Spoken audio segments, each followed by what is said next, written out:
Hey everybody, Weem here. Today I'm very excited because I'm heading over to welcome a new member to the Negan's Boys. If you've been around my channel long enough, chances are you've seen his videos. His name is... Wait a second. You're probably wondering where I've been. I know I've been gone a while, but things were getting a little too real here in Moscow and I had to take some time away. You see, about a month ago, I was laying in bed looking at my phone. One more message, this one from Gia. It says, "Hey Weem, hope you had a good trip to Italy." Thank you, I did. Welcome back. So, when will you get to move back to your base? Will it ever be safe again? Well, thanks for the message, Gia. I appreciate it. Basically, we're going to be...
I floated for a while, letting the stream take me where it would, but before I knew it, I was crossing into colder territory.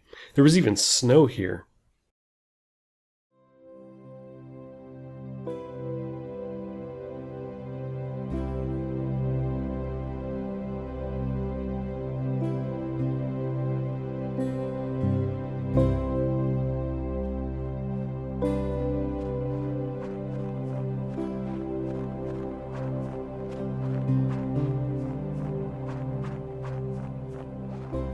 That first day I came across a cabin. Zombies were there already, of course, but I figured there could very well be supplies and I would need a place to stay for sure. Survival was the first thing I needed to address, that is, until I discovered the snowmobile.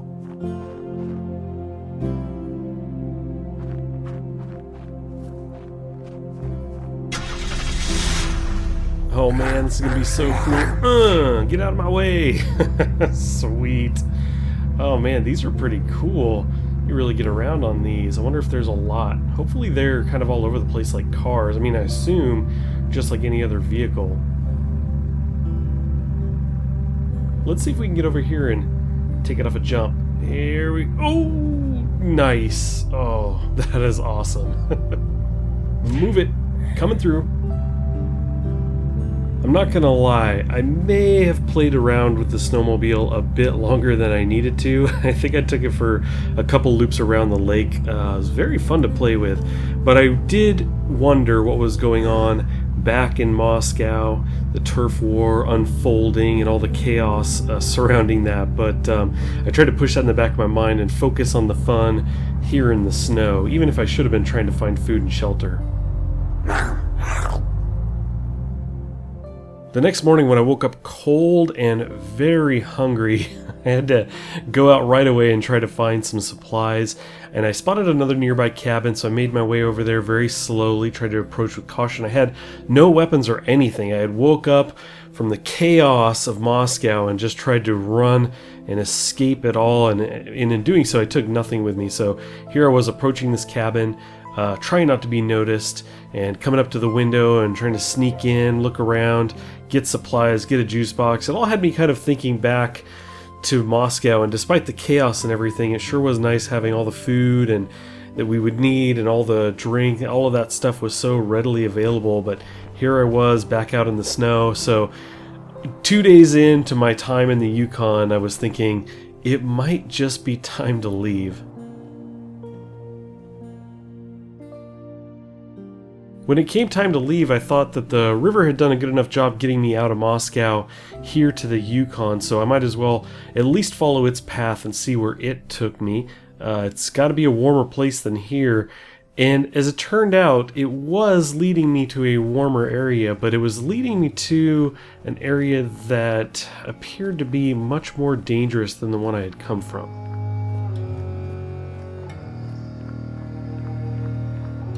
This place I'd come to had a lot of resources, so it definitely had that going for it. It wasn't as cold, so that was an even bigger bonus. I do not like the cold and snow. But it was very desolate, and there were no other survivors here, and everything just seemed out of place. Radiation was definitely a problem in a lot of areas, so there were a lot of places I couldn't go. But this actually was an area I prospered in for the remainder of the few weeks that I was away. I was able to gather a number of supplies and kind of eke out an existence, had some weapons, and while I did have some mix-ups here and there with the zombies, I seemed to be making it okay, but in the end it was a message I would receive on my new phone I put together. It took me those few weeks to get that together, and as I got it up and running, it was the next day I received a message letting me know that a new member was going to be joining the Negans. And it was not just any new member, it was somebody that I knew, and I just had to get back. I knew that moment. I had to pack my things, I had to backtrack up the river, go back through the Yukon, and get back to Russia so I could welcome this new member to our team. And that completely true, not at all fabricated story brings you all the way here to where we are now. In fact, he's just about here. Let's welcome Vortek to the GangZ server. Check out stuff like that. I'm going to... Damn, this place is huge. I'm going to kind of scope out this door here. Hey, anyone in here? There he is. Oh! Hey, hey. Oh,